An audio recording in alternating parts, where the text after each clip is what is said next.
Hi guys, in this lecture you will be learning the CSS dimension, how to give the different values to the CSS dimensions like width and height, and we are gonna give the percentage, the values are in the percentage and the fixed value.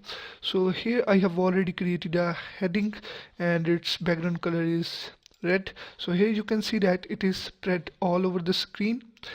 So now we can also give it the width and the height.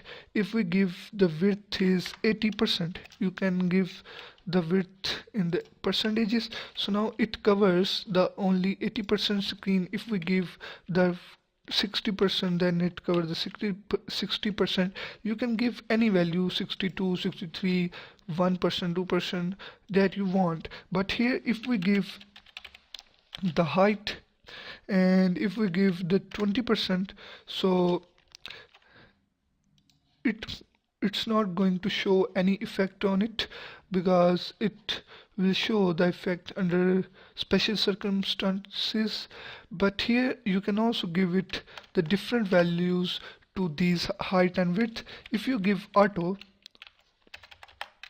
to both of these, so the height and width of this h1 element, heading element, automatically adjusted as we put the content inside the heading.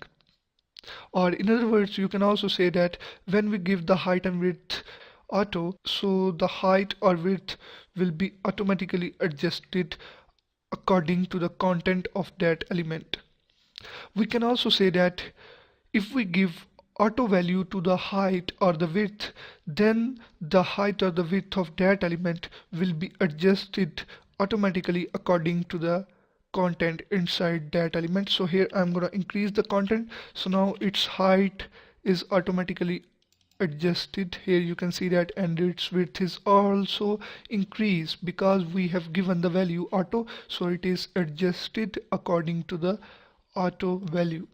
So this is the way we can use the fixed values. So I hope you understand this lecture. If you have any problems, so kindly add the discussion on Udemy. I will help you as much as I can.